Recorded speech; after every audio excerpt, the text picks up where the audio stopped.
Hey everybody, it's Tom at Buxton Auto. I got a new video for you today. It's based on what some of my customers here at the shop and on the car lot have asked me. Two questions I get all the time is, what's the best kind of car I get for my teenage driver, or what's most reliable? Then the other question, of course, is, what's the worst car I should get, or what do I not recommend to my customers? So for this video, we're going to talk about some of the worst cars you can buy for a new driver. Now, based on my experience as a used car dealer, I can tell you the cars that work well that parents are buying and that I tell parents to avoid. I say this based on that I'm a car dealer. I'll also say I'm a dad of 3 children. Of my 3 children, who are all grown now, one had a decent fender bender, one totaled out my Volvo, and the third, knock on wood, is 30 and still has not had a bad accident. But statistically speaking, little Billy's gonna wreck this car. So I'm looking at cars that you can buy for $5,000 or less, that even though you can get them for $5,000 or less, you probably don't want to. And I know that sounds bad, but there are better cars out there, and they will be on my next video. So if you like what you're seeing from me today, I would love a like and a subscribe, maybe a comment. I'll do my best to answer your questions. So my assumption is this car can be bought for $5,000 or less, and they have over 100,000 miles. You're easily gonna be looking at a 10-year-old car, maybe even a 15-year-old car. That's just what the economy dictates these days. So let me start with, don't buy a used Mercedes, Volkswagen, Audi, BMW, Land Rover, any of those. And the reason I say that is, while they're all good cars when they're new, and when they're new, people can afford them and maintain them, and they're reliable. If you're buying this car from the 3rd, 4th, 5th owner, you will find a ton of deferred maintenance. What that means is shit's gonna break, and it's gonna be expensive, and not every mechanic works on these cars. Many times you need a European specialist. Their labor rate is higher, the parts cost is higher, and these cars are gonna have problems.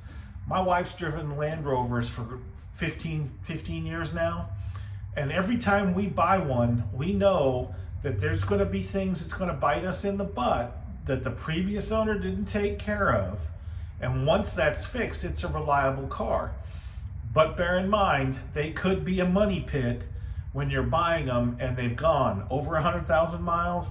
They've got multiple owners, lots of things that can make these cars, although a good value, once you factor in what you might pay for repairs retail, you probably want to stay away from. So as much as little Billy's a great kid and wants one, or your little princess of a daughter needs a used BMW, put that off. Get that out of your head. Let's talk about some other cars you don't need.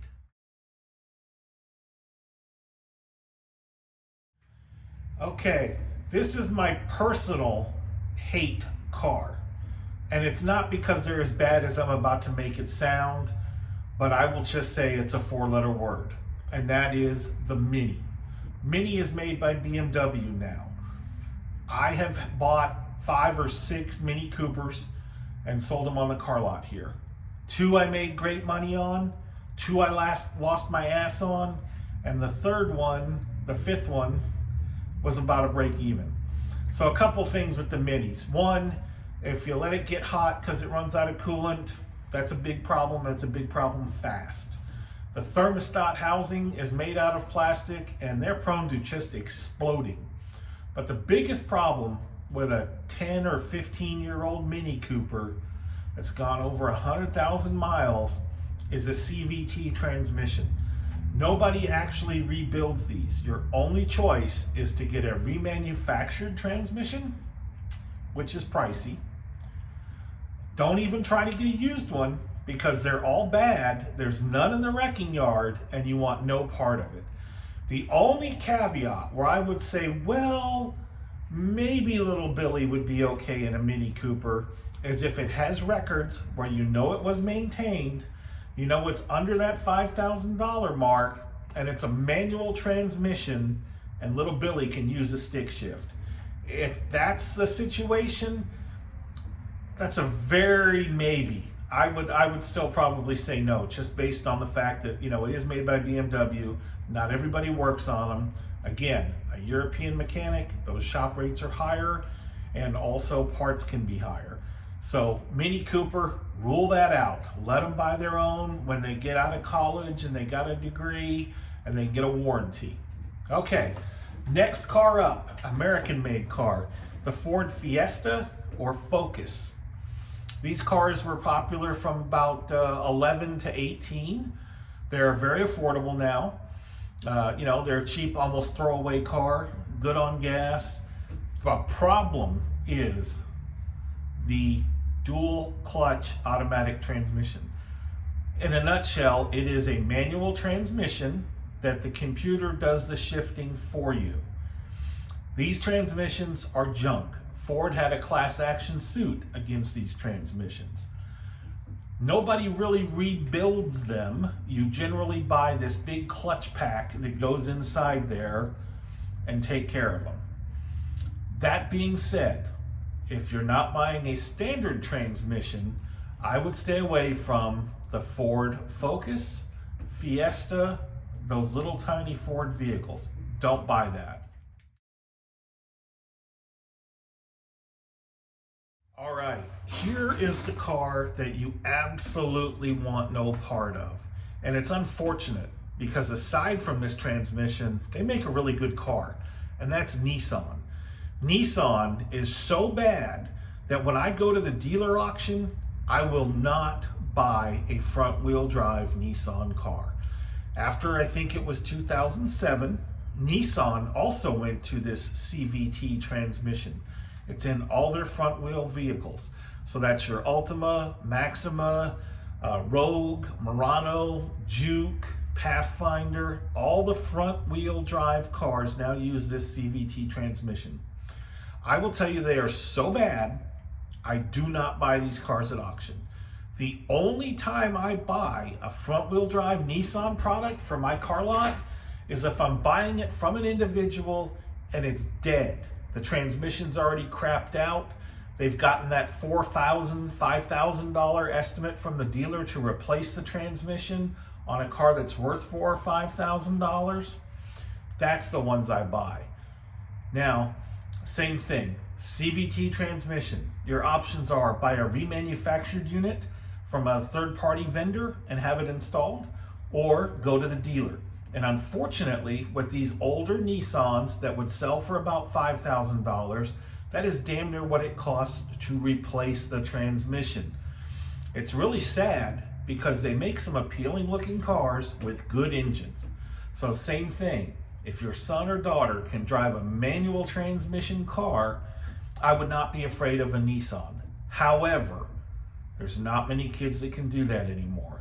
So in automatic transmissions, stay away from Nissan. You will thank me. So there you go. There's the video where I have nothing good to say about certain cars.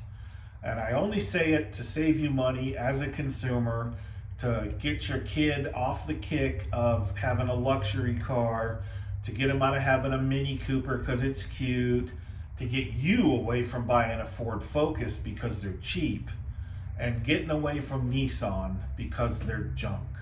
I've had customers buy Nissans, buy used transmissions, pay our shop to put them in, only to find out that they're no good. When it comes to a CVT transmission, there are no used ones worth buying.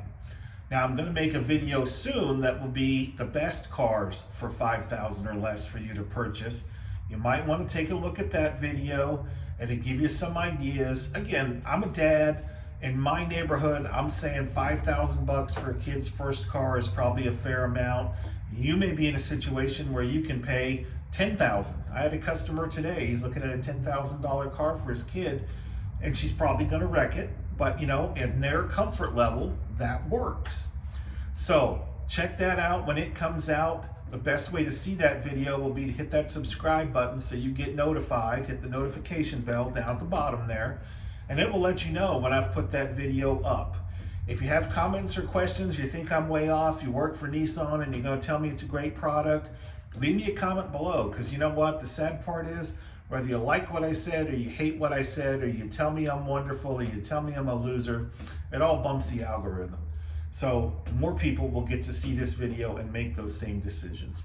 Thanks for watching, guys. I appreciate it. Don't forget that like and subscribe. Have a great day.